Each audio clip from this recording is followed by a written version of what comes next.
Mahomes has not been razor sharp this year. Nope.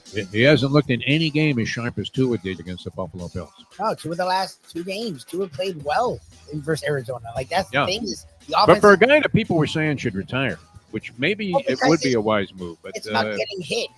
Again, the offensive line, they're having him get rid of the ball like a half a second. Oh yeah, he just throws it. He doesn't even have the full grip on the snap yet. Are they even in a route yet? Yeah, I mean, that's the way he plays. When he's sharp, he throws those darts. I have to give it to him. I mean, he's as good at that as anybody we've seen. Maybe they were like, listen, motherfuckers, if he gets touched, you all are going to with Liz Cheney. Like, the offensive line hasn't played this well in fucking years. The last 2 weeks, they're road grading. Like, the way they're running the ball, like, is and tough. Yeah, tough, good inside running. It isn't always the sweeps, double reverses. No, it's all of the stuff, funny. Where they like to pass, toss the ball to Tyreek Hill as he comes around the end, and he gets smacked for a loss of 3. Not even trying it, just powering the ball. Very Dan Campbell-esque in their approach. The time. Wake up with Defo, joined by Lubie. Welcome to the Defo Show.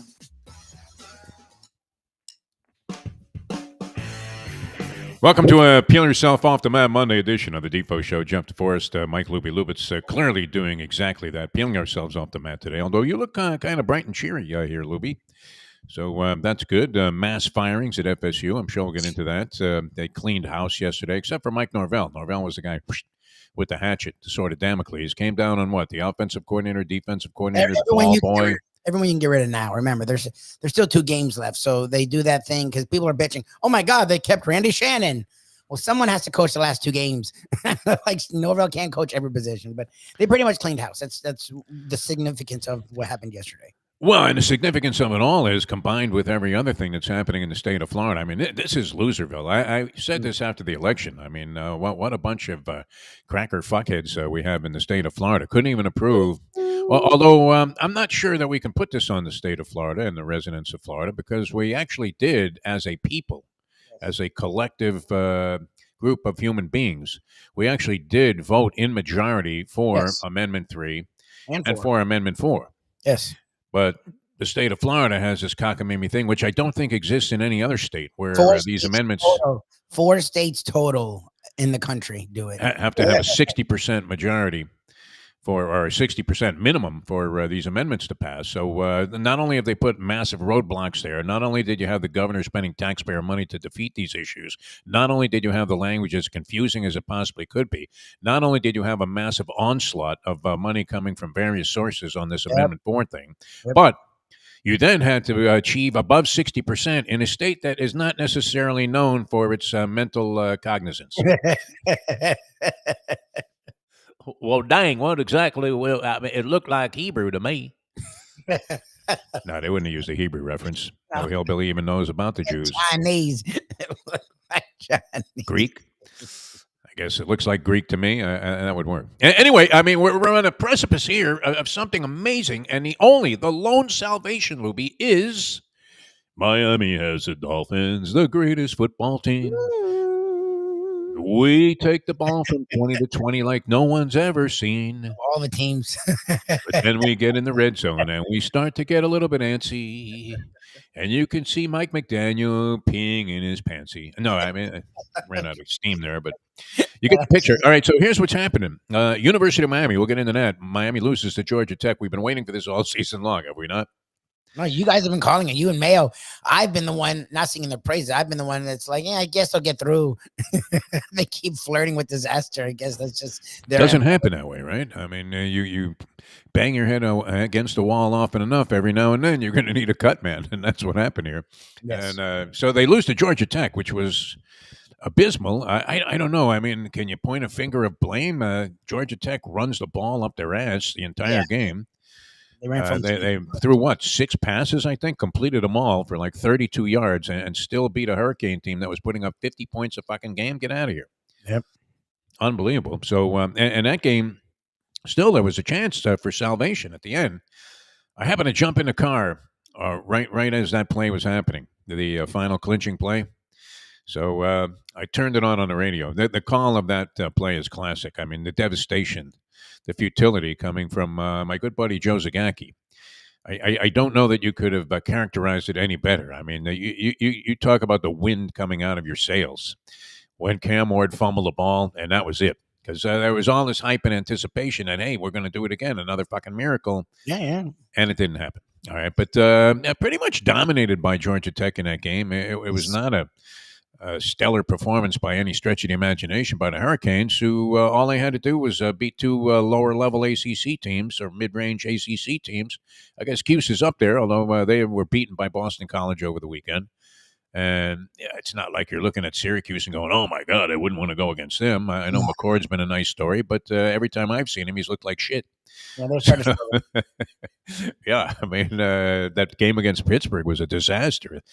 That's about as much Syracuse football as I watched. The game against Pittsburgh and then a couple of spot plays there in the Boston College game. What wasn't going well? So Miami loses. That was a big story. FSU, my son and his lovely wife, Kelly, went to Chicago. They booked this trip well in advance, thinking that Notre Dame, FSU, this was going to be just a marquee game. FSU coming off an undefeated season. Nobody expected that FSU would be in South Bend at 1-8.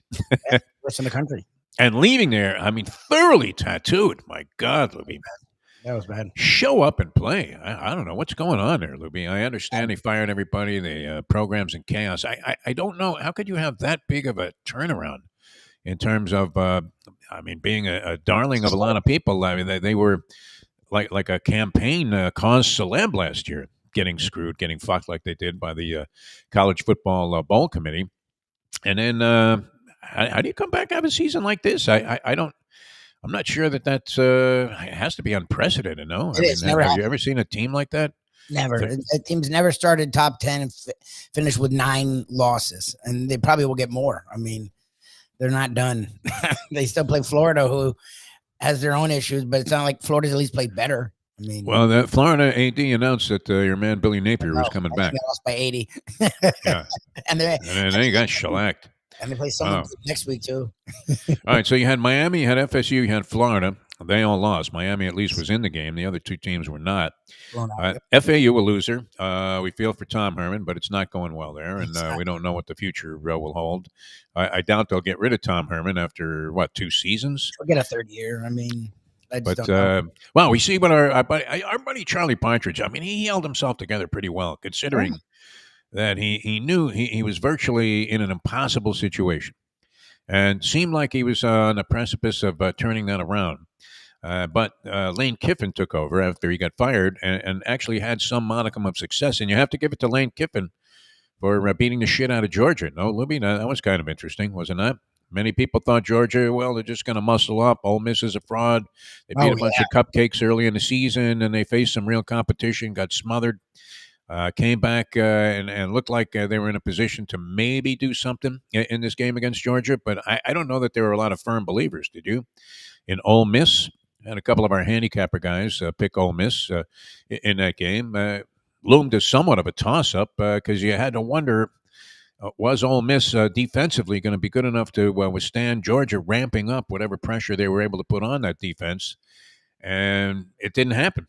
They thoroughly dominated that ball game, so that was kind of interesting because, you're not starting to believe that maybe Georgia ends up winning it all again? What was your thought on that? I thought they were finding their legs. We know they struggled a little bit, but it seemed like whenever they were going to play like a good team, they sort of put it together. I think that's wrong looking at it now. Carson Beck is just their offense is a major issue. And then in this game late, their defense sort of fell apart. I mean, Ole Miss just controlled that game sort of from start to finish.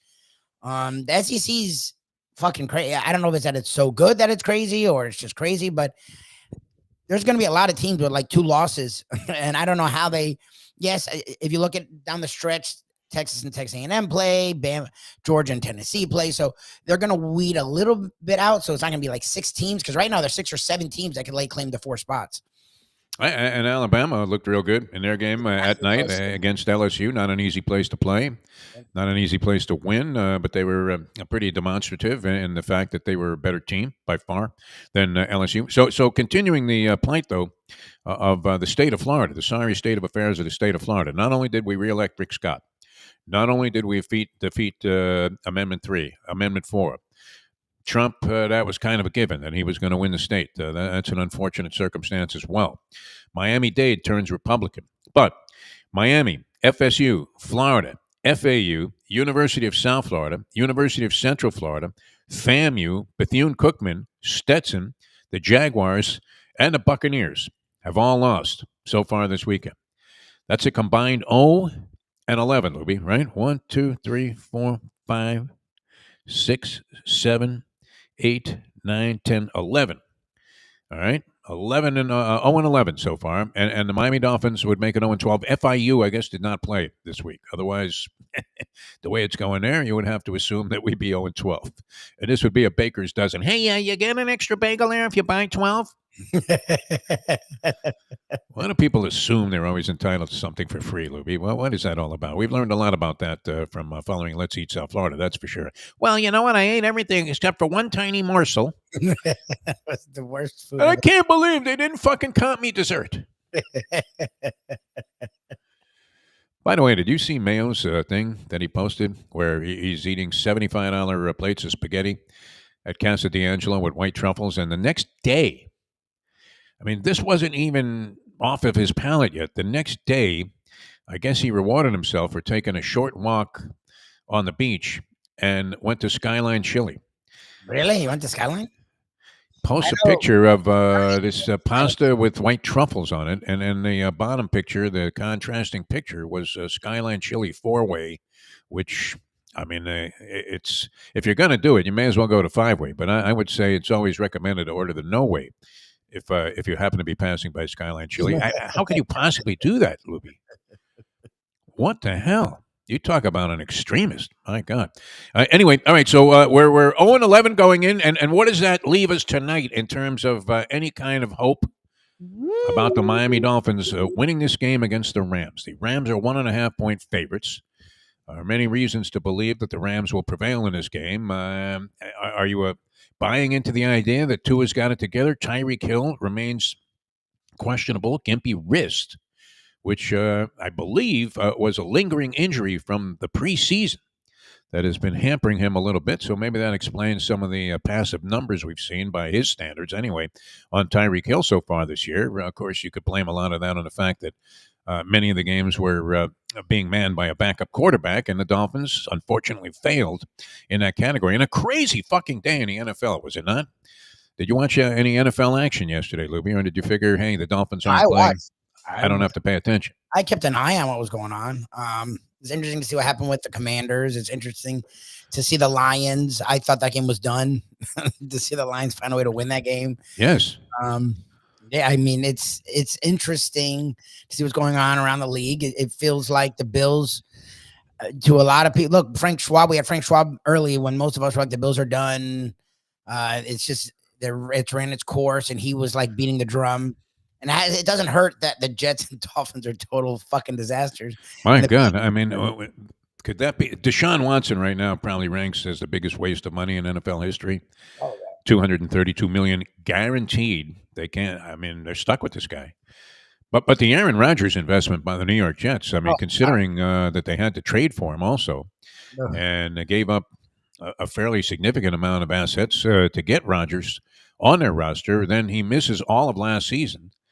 And so far this year, I mean, it's far from any kind of a savior. I mean, are you seeing savior anywhere? Is there a big S on his chest? Well, hardly. He looks like Joe Flacco out there. It shows you what a good organization and consistent coaching, winning coaching, not just keeping an organization together just because. But like, look at the Steelers. If you look at talent going into this year, Dolphins, Jets, Steelers, outside of Mike Tomlin, who would, and yes, they have TJ Watt, but the rest of the rosters, like who would pick the Steelers? They may be the second best team in the freaking AFC. And actually the team that's the best team wants to lose really bad. Like the Chiefs win every week, but they're not winning. Like they just it's treacherous. How are they? It's like the Canes being 9-0. You're asking yourself, how is this possible that at some point luck didn't backfire on them? And I mean, once again, you have them about to go down. Imagine you have the Denver Broncos on the money line. Many people like the Broncos with the points because the Chiefs aren't covering spreads. Yep. When they're getting these massive numbers that they have to cover. I think it was like 8 and a hook in this game. So Broncos are dominating. Were they up 14-3? I believe so. By double digits, I think, early in the game. 14-3, it became 14-10. Then it was like 14-13, 16-14, and that's the way it ended, although with the Broncos, with very makeable. I mean, guys now, these kickers are insane. We already saw Tyler Bass went from 61 yards. A guy they wanted to cut, that was a week ago against the Buffalo Bills. They were trying everything in their power to get rid of this guy before that ball game, and he ended up on the roster and kicks a field goal 61 yards, and you're not even shocked by it. Remember when, I don't know if you don't go back far enough to remember when Tom Dempsey cracked the 60-yard barrier, I believe. He might have been the first guy to kick a 60-yarder. Had a 63-yarder. It was the NFL long for a long period of time. And you were stunned. You were like, holy shit. The only guy that could possibly do that was the guy Dempsey, who had lost some toes or something in a lawnmower accident or whatever, and actually had like a block of cement across his right foot. And he was able to. Now it's routine. So when you see a guy trot out there for a 35-yarder, Lubie, you're talking essentially about a modern-day version of the extra point, veritable automatic. And yet somehow Denver gets that block. So if you're sitting there and you have the Broncos on the money line, my God, you got to feel like you were robbed.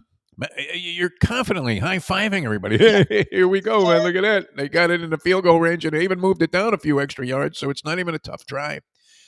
And the next thing you know, you're losing your ass. Incredible.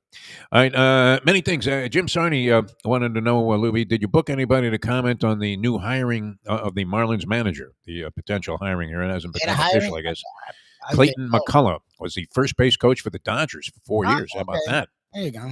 Some serious fucking credentials. Never mind that you had the manager of the year 2 years ago Exactly. in his rookie season. Exactly. And you essentially told him to go fuck himself. Mutual agreement. By mutual accord. Schumacher, he had to be dying, right? He was in the background there for the St. Louis Cardinals, a great organization. Oh, yeah.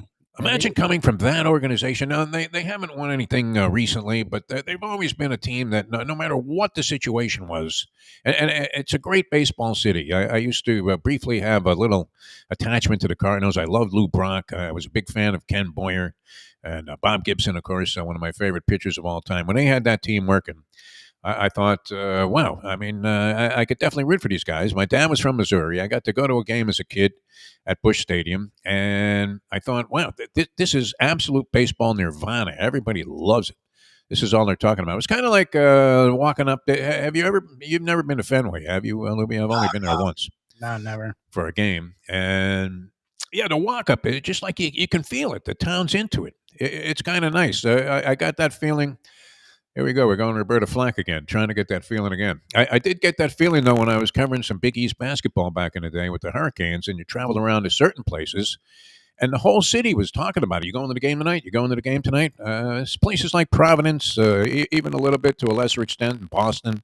Not so much in New York because the vastness of the area there, but it was a nice thing, wasn't it? When it's kind of like when the thoroughbred racing scene is here in the wintertime, and you get things like the Florida Derby and the whole town. I don't know that the whole town here is talking about anything. Huh? Are we the most divided area in the country right now? Could it be South Florida?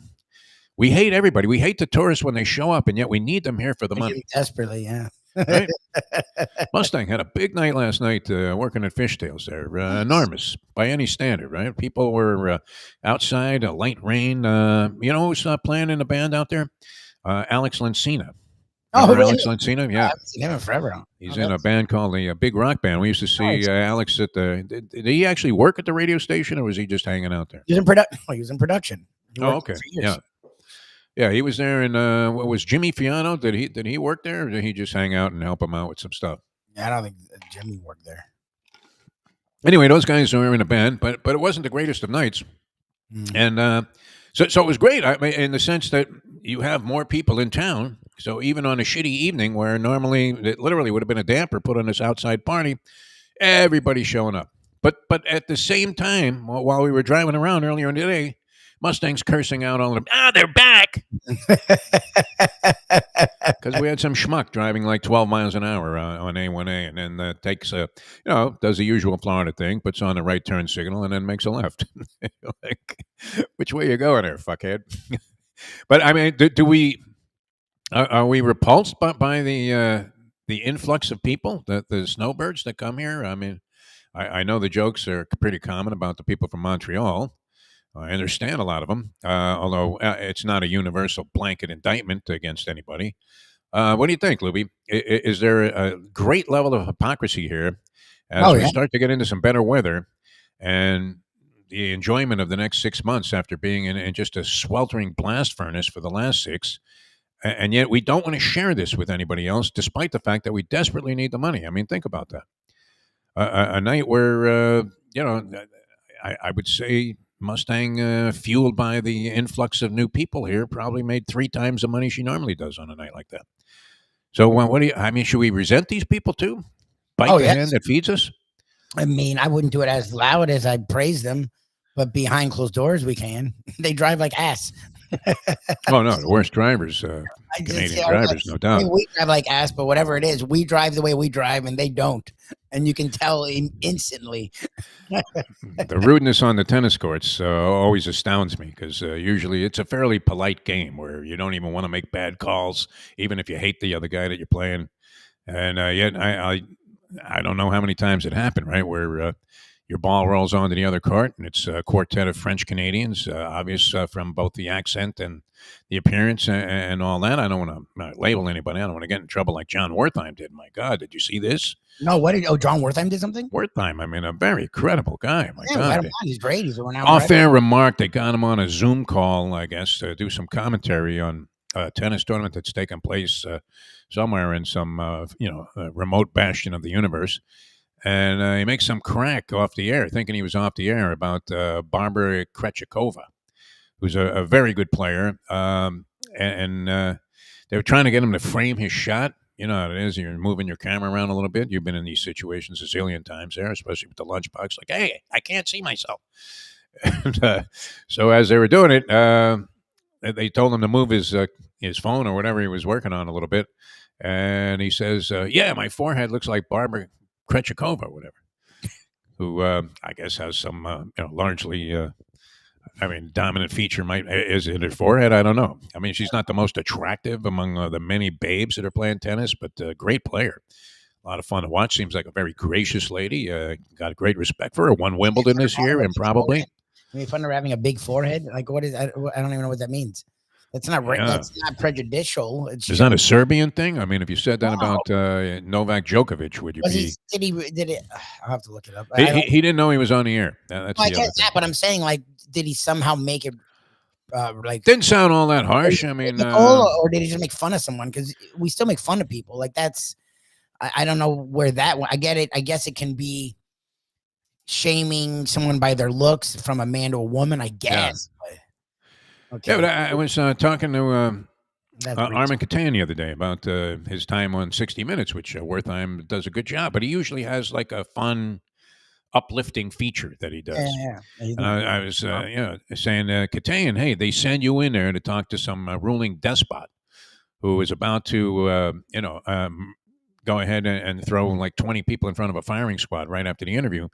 And you have to, hold him to the cross there and hold his feet to the fire and get him to admit that he's this tyrannical dictator. And meanwhile, Wertheim is out there talking to some left-handed croquet player who owns a sheep farm somewhere in Ireland, and he's drinking Guinness the whole time. I mean, that was kind of more of a fun assignment, you would have to say. Indefinitely suspended now by the Tennis Channel. Is that enough to crucify a guy and for his whole career? I'm not sure that he really meant anything so negative by it.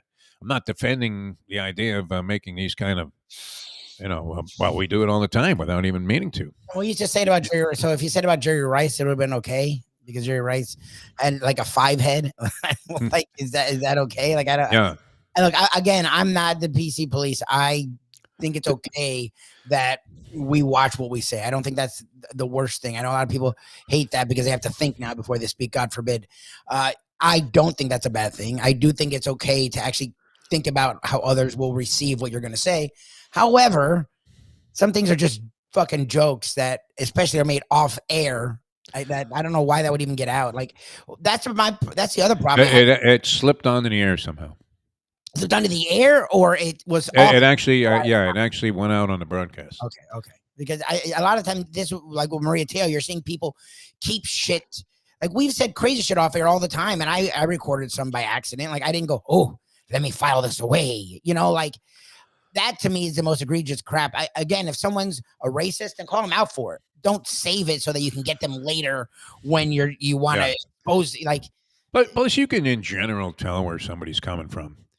Right, like that guy Adler that got busted, and taken off the air political correctness when he made the thing about Venus Williams using guerrilla tactics, which has that not been said a zillion times in covering sports events? There's always a parallel with war terminology, especially in football, and you're talking about these kind of things all the time.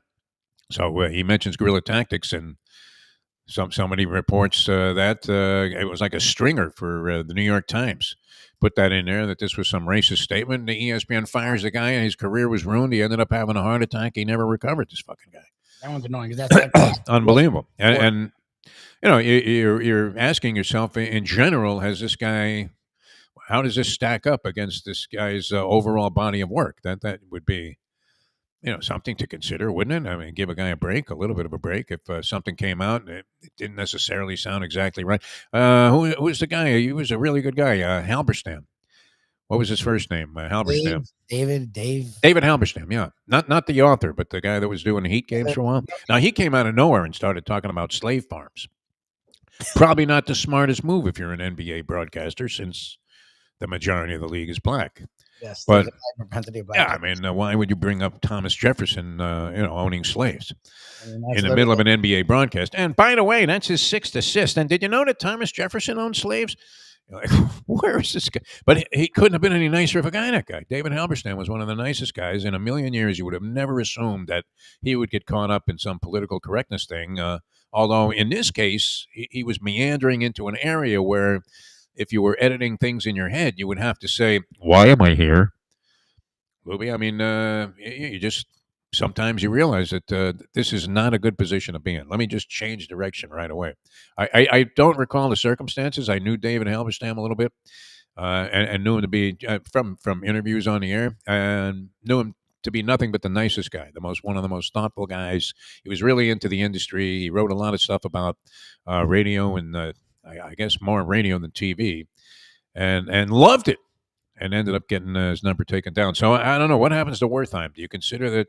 I don't know. The guy just seems like a really good, credible guy, does he not? As long as there's no connection to racial or gender insensitivity. If he's just making sort of an offhanded joke, I don't know why you can't just take it as that. Again, we'll see. It seems like everyone goes over one way. I'm curious how they're going to handle that in the next year when we have someone in office who doesn't give a shit about what he says. Oh, well, I don't want to think about it. See, now, Louie, you had to remind me that this was happening soon. It's funny. They're nitpicking every little thing. This dude is going to be the president, and he literally just says whatever the fuck comes to his mind. So it's just hard for me to believe you're going to nitpick every little thing. It's hard for me to believe that Marco Rubio might end up being the Secretary of State. Oh, is that what they've said? In a Trump administration where, my lasting image is Trump trying to belittle Marco Rubio, and very effectively so, actually, because he did crumble under the pressure there of Trump attacking him for having a small dick. Which does seem to be a bit of a Trump obsession, doesn't it? I mean, why is he always bringing up the penis size of various individuals? He's very infatuated with penis. That's 100% a thing. Yes. This is the fucking guy where you're like, unbelievable. We did not. People did. I did not. Well, I mean, we are, we're Americans, but I did not use a vote ever. Red blood America. It's Veterans Day. I want to give a shout out there. Speaking of Sarney, too, and I don't mean to dwell on it because sometimes it seems like he did suggest, though, and I hope that people aren't disappointed that you weren't able to get somebody to comment on the significance of the signing, possible future signing of Clayton McCullough, Dodgers first base coach, as Marlins manager. I mean, they may as well just give this guy a blindfold, the last drag of a cigarette. The fucking manager of the year from 2 years ago is gone. He couldn't deal with this anymore. Yeah, he knew that from the beginning of the last miserable season. What's the fuck wrong with Ang? He's like, yeah, there's no reason to be here. He's like, if they're not bending over backwards to figure out how to make her work with this organization, whatever her deficiencies are, like we love Dombrowski. He wasn't great at drafting. Like that was his whole thing. No, he didn't care about that. In a sport where you don't just sign the big name. Like, I mean, we had seen that just signing the big name didn't mean you would automatically win. It's baseball. There's a lot that goes into it. That's all Dombrowski did was trade for big names. Like, he had deficiencies. Okay. Like, so make it a softer landing for that person. Like, once they didn't do that for Eng, whatever bullshit they came up with out of their ass, Schumacher was like, all right, I'm done. Like, there's no reason to be a part of this organization. And I say good for him. Had to be even more factors than that, I would imagine. Because, look, some things happen, especially in the entertainment business. Are you kidding me? Where they tell you, well, you know what? We got to let your producer go. All right, so what do you do? I mean, if you're in a position to say, well, you know what? Fuck you. If he goes, I go. Great. If you're not, it would be nice if to think that you would do that anyway. But nonetheless, I mean, at some point in time, you say, well, geez, you know, I'm not happy to let Kim Eng go, but I'm keeping a job here because I always wanted to be the manager of a Major League Baseball team. Well, where does he end up? Has he made any kind of inroads into doing something else? I mean, I don't know if someone's going to pick him up as a manager this year. Seemed like a really good manager, didn't he? A lot of those guys will do like a year as like a bench coach or something else, and then the next year get a job as a skipper. Like, you don't want to, like, I'm sure he's getting paid, or he got paid enough where he doesn't need to run to take any job. What was that? I think that was the end of his contract. I think he had maybe a 2-year. Could he possibly got a 2-year deal? That's true. With an option. They just didn't extend him, and he didn't seek an extension. So you're right. I mean, told him to stick the paper right up their ass. I'm sure he'll get something if you really want. All right. Well, good luck to this guy. I'm a little disappointed in you, Lubie, that you didn't jump on this opportunity to get somebody to comment on this. All right. What could you possibly say in this situation? They're not going to get an established manager. No. And it doesn't matter who's managing this ball club at this point. If you couldn't deal with, Schumacher had demonstrated to me that he was fit for the occasion. Yeah, he was up to it. He didn't have a problem with it. And unlike, we liked Mattingly, but Mattingly didn't actually get results for the most part. Like, and that happens in sports where you're right there laying the foundation for somebody, or maybe you've set the general tone for the internal running of the organization from a player standpoint to where they feel comfortable playing for you. Rangers manager. Oh, good for him. What's that? Oh, a Rangers? Okay. Very good. They always give a shit. They won the World Series 2 years ago, and they always find a way, even when they're low cost, to spend money. Good for him. I mean, he did a lot of good. That wasn't a great team that he took to the postseason a couple of years ago when he won Manager of the Year. They did a great job. They were amazing. That was good. I give him credit. Last year, just no hope. They started selling players off in April. Louis Arise, who just happened to lead the National League in batting again. We had no use for him at the top of the order here because the Marlins were going to score enormous numbers of runs no matter what, no matter who they had up there, even if the guy was just striking out 100 times. They got rid of everybody. I mean, who would want to manage this ball club at this point? Except some guy, and it was just looking to get a start. And he said, oh, okay, I'll try it here. But it's a manager job. I don't know what the expectations can be at this point. Yeah. I noticed Jim never returned my text. Was this the most devastating disappointment and brutal playoff performance of all time that the Inter Miami Football Club with Messi on the field fell in the opening round of the playoffs after having this spectacular year? Starting crap. Did that really happen? They really lost the first. Yeah, they lost in the first round in a best of 3. Oh, to some schmink team. Now, they had to be the highest seed. They had the best record in the league. By far. They were winning every game. It was incredible. Early exit from the postseason. Would that be the most? I mean, the Dolphins have had shitty performances in the postseason. Lots of failures here. We've seen all kinds of lousy stuff. We've had some luck also, but it's been a long time in certain sports. The Inter Miami FC dominating the league the entire year, having the player that is by far the best that they've ever seen in the MLS, with apologies to Beckham and any other aging veteran that Messi's left still Europe. played on the world stage and been one of the better players in the world. Like, this is the best player in any of the American leagues ever. Like, he is a really good player, and they brought players around him. Like, he could have won the title. I wouldn't know enough about it to say whether they blew it or not. I mean, but I'm just, the question was to Jim Sarney. It's crazy. Is this the most devastating upset loss in the history of South Florida sports in the postseason? Yes. You would have to say. I mean, if you considered it a real sport, like I we've said. had, look, the Heat one year were they a 1 when they lost to the Hornets? I don't know. They were a really high seed and then got swept the year that Zoe had the kidney shit. And then miraculously it got a high seed. Anthony Mason figured out how to score for the first time after playing 50 years in the NBA. Like that team, that was disappointing. They went from being like a 1 or I think they might have been a 3 seed maybe, but they were a high seed and then got swept by a team that was Like we've had our moments for sure. The Panthers the year versus the Lightning when they were the fucking 1 seed. They barely got by, and then they got a night swept when Mayo sort of predicted it, but didn't have the balls to put money behind it. We've had plenty of disappointments. Again, the fucking Flutie play versus BC was a nice team, but not anywhere near as good as that Canes team. And they pulled that game out of their ass with their Heisman quarterback. We've had our moments. I mean, that's bad. Like to put that team together and not even get to like a finals. in a season that's year round. I think they start playing next season the day after the playoffs are concluded. So we'll see about that. Pele was done when you got here. Pele was not Pele. Anyway, good day of action yesterday. It's sort of a relief for me not to have to watch the Dolphins. Honestly, because you're watching games and you're thinking, these are teams that are more entertaining at this point. Yep. And if the Dolphins fall to 2-7, my God, if they lose tonight, that would be hard to fathom. Unless Tua had missed all of the games this season. Now, what's he been back for 2, and he played predominantly in the first 2. So 4 out of the 9 games? All right. I mean, there's somewhat of an excuse there. Their last 3 losses, they've lost 3 in a row, combined a total of 10 points. So it's not like they're getting blown out of these games. Do they have a shot tonight, or do we go 0-12 as a state, Lubie? Continuing the absolute fraudulent nature of the people of this state who could possibly vote down. Well, then again, that's a misnomer too. What are they going to do? Are they going to hike that up to 75% for anything that the people really want? It got too close. My God. Yeah, tonight's scary, especially since they have, I think, Puka and I think both of the receivers are back for the Rams. Cooper Kupp. Kupp and Nakua are back. Yeah. The Dolphins defense has not been good.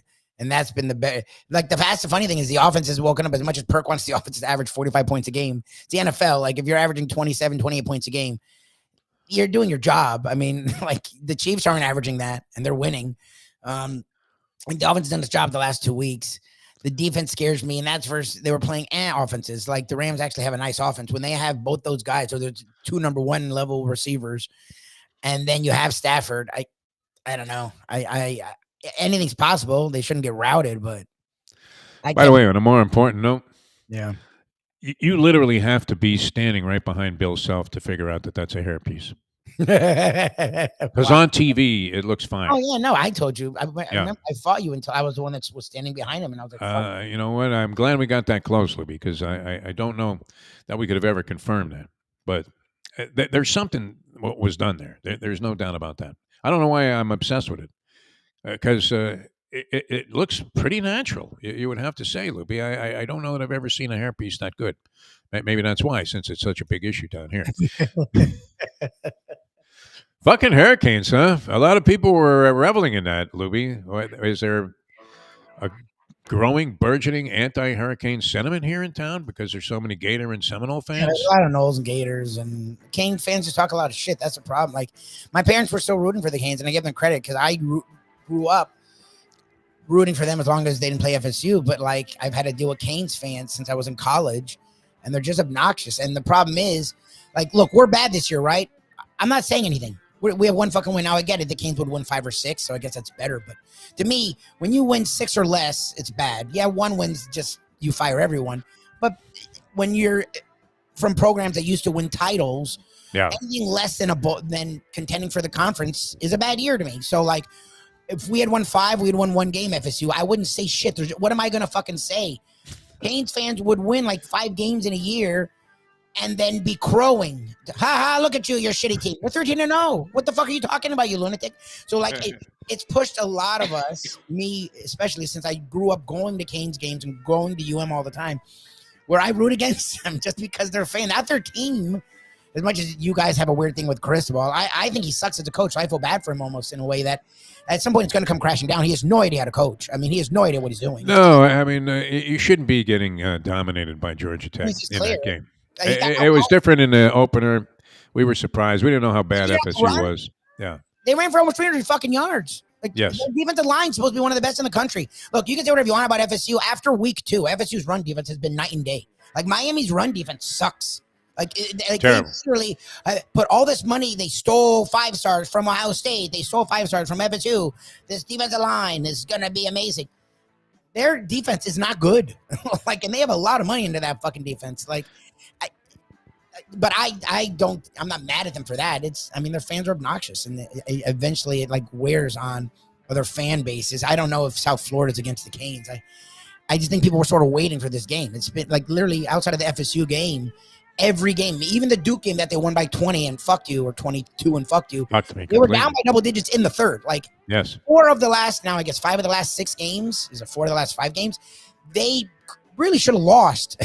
Like, they were flirting with disaster, and at some point, that's good coaching, though, isn't it? Yeah, there you go. To keep a team in it that shouldn't be in it and struggle early every game. It looked extremely unprepared to deal with what was a very limited Georgia Tech attack. Right, all they could do was run the ball, but that's all they had to do. I mean, you had no answers for it whatsoever. With as you said, Lubie, supposedly a premium defensive defensive line. DVOA. Are you familiar with this? Yeah, I don't know what it means.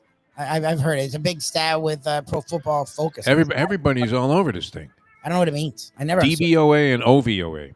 Yeah, it's a defense adjusted value over average. Okay. Huh? I don't know what that means. I don't know that I could pass the degenerate SATs anymore. Do you? No, the stuff they use now.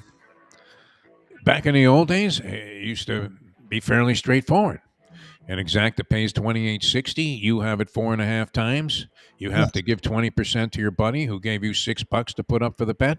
How much money are you left with? And in your head, without even using a piece of paper or thinking about it for a second, there you go. I end up with $62.40.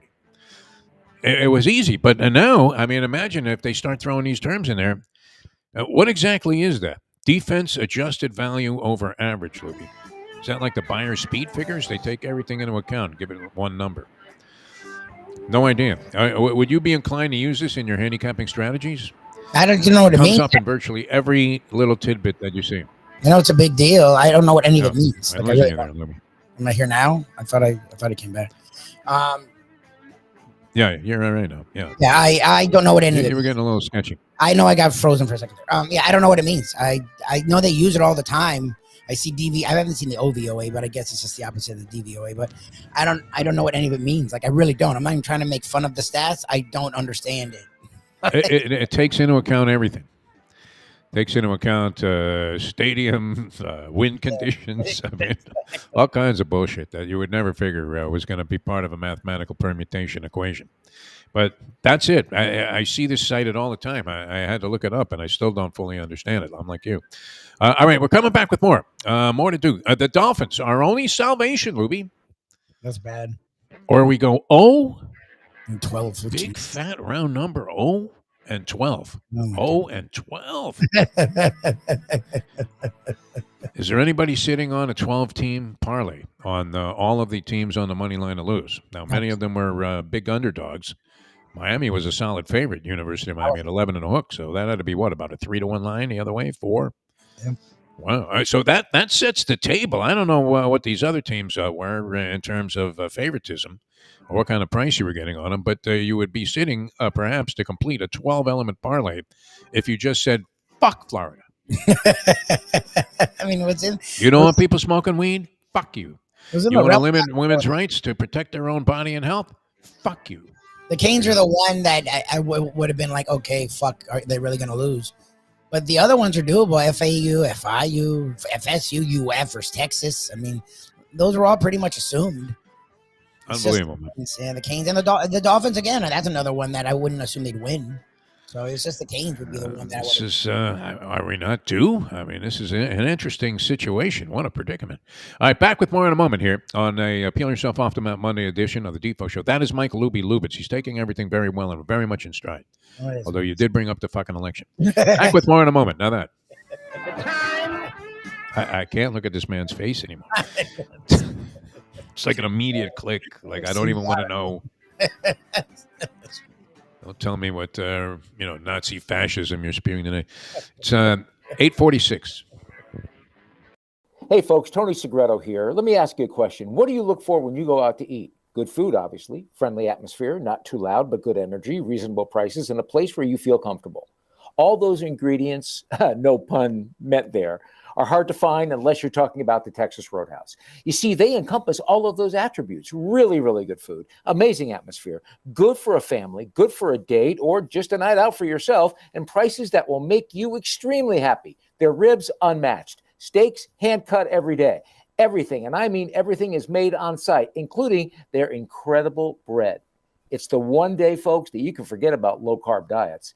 Trust me when I tell you, Texas Roadhouse, your restaurant, your destination when you say, where should we go and eat tonight? From the newly renovated sports bar to the beautiful bayside views captured at the Tiki Bar, Jimmy Johnson's Big Chill has it all. Located at mile marker 104, the Big Chill also offers waterfront dining while experiencing breathtaking sunset views of the Florida Keys. It's simply the hottest spot in the Keys to cool off. That's Jimmy Johnson's Big Chill at mile marker 104 in Key Largo. For more information, call today at 305-453-90. Comes from the great Defo Lama. It's the bets you don't make, the chances you don't take that can compromise an otherwise incredible life, my friend. The only way to get your morning started is with Defo, joined by Lubie, right here on the Defo Show. All right, welcome back to the show. Many things to consider here today on Appeal Yourself Off the Mat Monday. The Miami Heat were victorious last night. I was gonna say the Heat did win. Yeah. Bio fucking sucks, but All right, I didn't catch any of that. I saw. Did they lose to Denver by a considerable? It wasn't a blowout in Denver, was it? They were in that game. It was a game they just lost. Jokic has been unbelievable this year. The numerology on Jokic is beyond spectacular. Of late, Denver got off to a little bit of a slow start, I want to say. Haven't been following the NBA in such. Bam's averaging 15 details. and 9. He's supposed to be the guy that they make the next build around, and he's averaging 15 and 9. Shooting 30. The team itself is just missing something. I mean, you cannot put them in the championship category. No, I think that's fairly clear. Is it not painfully obvious to Pat Riley also? Yeah, they're in the play-in. I mean, because even if they're a 6 or a 7 seed, that's still flirting with the play-in. Yes.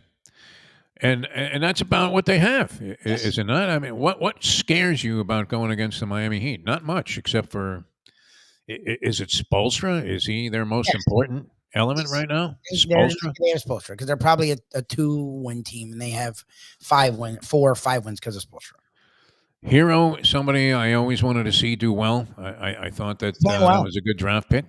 He's playing well this year. They keep handing him different responsibilities and different approaches. And he's dealt with it for the most part, Lubie. I know you're mad at him for diving for that loose ball, which, of course, you coaching little kids in basketball would say, no, let it roll to the other team, Johnny. I honestly would be yelling at them to dive. Let them get it. Doing it because he's never done it in his life. You don't dive. You don't go all out. You want to lay back. You want to take it easy. You want to live to play another day. But I have to give it to him. I mean, as a giant basketball fan, you watch this guy, and he's the best player. They tell him to start. He's okay. They want him to manufacture shots. Bam Adebayo has always been a little bit mysterious. As much respect as he deserves, Lubie, and I would take nothing away from him because if you looked at, just like Tyler Hero, a mid-round draft pick out of Kentucky, and okay, when you get to 14, 15, yes, of course, there have been guys that went undrafted that turned out to be sensational. There have been guys drafted in the second round that turned out to be big stars. It's rare these days. There were guys that were ignored completely by the NBA, were playing in Europe. They came in and they lasted 15 years in the NBA. But yeah, I mean, you don't necessarily get any guarantee that you're going to get some stud in the middle of the first round. And I think he exceeded expectations or whatever was anticipated that he might be able to become as a basketball player. But you've been waiting for him to so-called take that, I hate to use this term, Louis, next step. And it doesn't seem like he quite gets there, where he is that guy that's dominant. And I mean, respected around the league and all around basketball circles as being a dynamite player, a real tenacious defender, and somebody that you would want on your roster. But is he enough? I don't know. If he's your most powerful asset, Jimmy Butler. No. He's inconsistent. He's already hurt again. Yeah. Last season was an indicator that maybe this is the end. Boom, boom, boom. I mean, maybe not quite the definitive end where he can't play anymore, or he's a broken down shot fighter. But yeah, they're definitely not the guy that's going to ignite your team out of nowhere like a Kawhi Leonard did with the Raptors. And if they don't have him on the roster, they don't win. Oh, I mean, what he did himself, he did it twice. He carried them to finals. It's not where he is right now. I mean, even when he plays, he's their third best player. And outside of one game for Bam, Bam is their second best player, but it's inconsistent. Hero's their best player right now. The dude's averaging 23, 5 and 5 on 50% shooting, and he's shooting 40. As much as we've given him crap from three, he's shooting 45% from three. Like the dude, and he's playing better defense. He's ball handling. He's doing all the stuff. He shaved the head that people like me gave him crap for. I love hearing you say this, Lubie. That's the truth. I give him credit. My problem with Hero is he shows these flashes, and then come playoff time, he's hurt every fucking year. That's my problem with Hero. Or come playoff time, he falls off a fucking cliff. But now we have the other problem is we are getting Hero and don't have anything else. Like Bam is put up 9 points yesterday. They won. Put up 9. Like, dude, come on. Like you could another abysmal third quarter total too. Like, come on, man. Like, it's just they're not getting anything from anyone but Hero. I mean, even like Jovic, I guess, gave him 15, but like he's not doing that every night in night out. It's Spo. Spo stems the tide a little bit. They were probably like an 11th seed, and with Spo, they may be a 7th seed. Like it sort of feels like what they are. Yeah. Panthers too remain red hot. Great. They're fucking 7 wins in a row. Don't want to ignore them.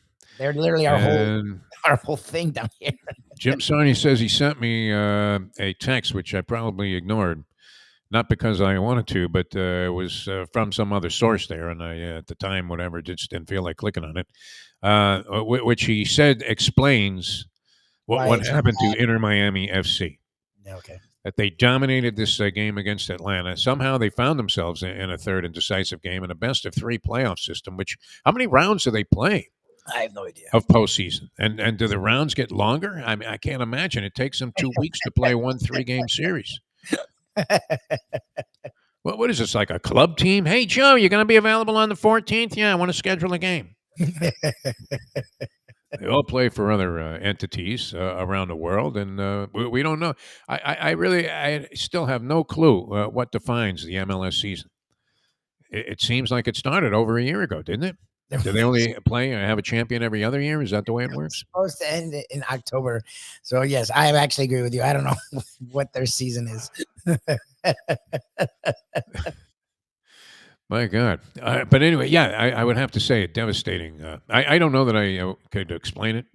It just seemed odd, though, that the team was so spectacular. I mean, they were winning games like 6-1 and stuff like that.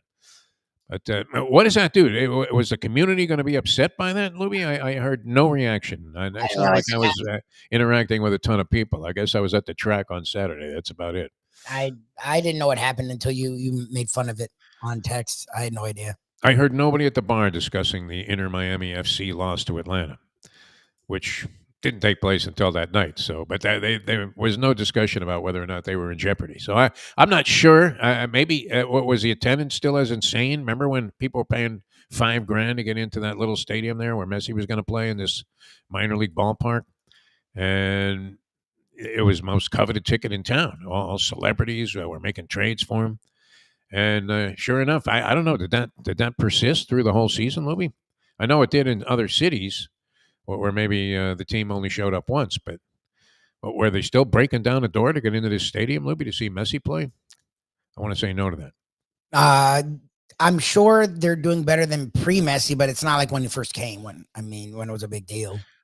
I wouldn't have known they were in the postseason, except I happened to see that they lost. It's like, I'm not even trying to be a jerk. I didn't know. Unbelievable. All right, let's get a final prediction going here, Lubie. Dolphins and the Rams tonight. Let's look at a couple of things. Does Tua look sharp in this game? Tua. Yeah, I think Tua. The offense has played fine. If the offensive line keeps playing like it's playing, Tua he doesn't need 5. He just needs 2 seconds. When they give him 2 seconds, everything seems to just fit in place. Tyreek Hill has issues, but OBJ, they've been working him back into the offense. They've finally been using Jonnu Smith the way they're supposed to. They've been able to run the ball, and he's been willing to stay with the run.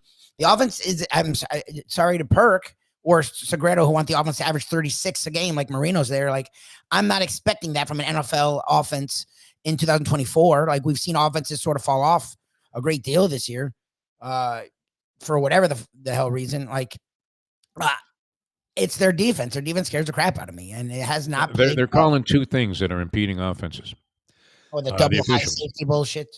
The ineligible man downfield Oh yeah, seems to be a big issue. It's kind of like the balk rule when they did that in baseball and ruined baseball for that 1 year. This whole thing about the ineligible man downfield, a big point of emphasis for some reason for NFL officiating crews.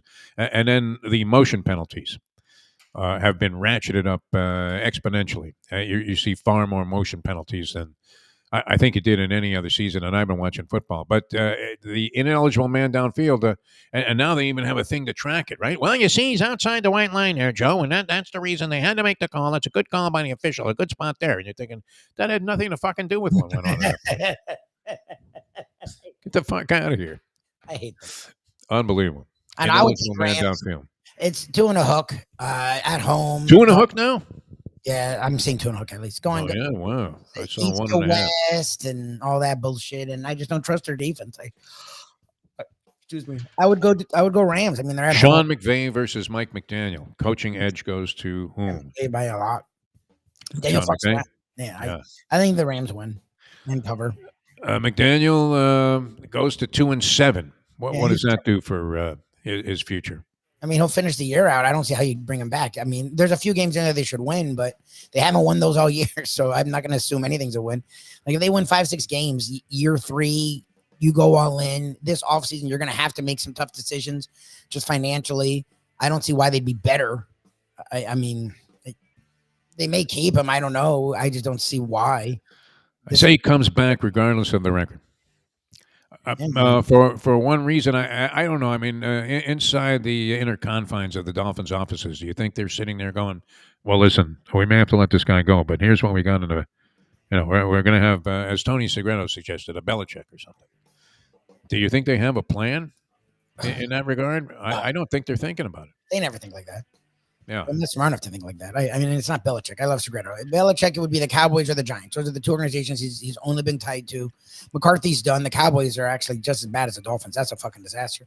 So McCarthy will be done, and maybe they'll make a push for Belichick.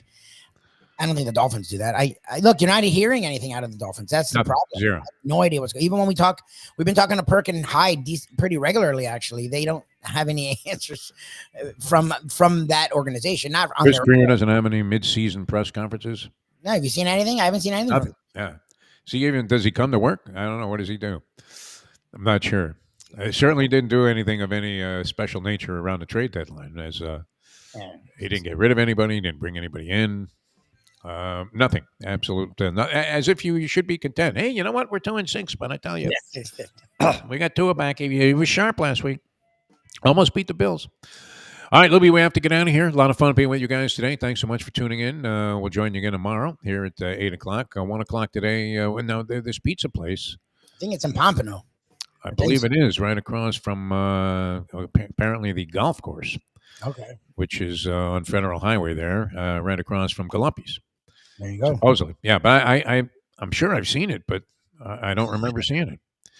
Call what? Peter's Place or something? Do we know? Yeah, it's called Peter's Pizzeria. Peter's Pizzeria. Okay. Yes. A new addition to the pizza community here, and supposedly drawing rave reviews from everybody. All right, so we'll be there 1 o'clock, and we'll see you then. Thanks so much, everybody, for tuning in. We'll see you next time as we leave you now that. The time. Wertheim, man, does he make a comeback? I think he overcomes this. No? I hope. I like the guy. The size of her forehead. It's unfortunate, too, because this woman seems like just the sweetest of competitors. Tough as nails, but, very gracious and humble. Shame to see her in the middle of this thing. All right, it's 9 o'clock.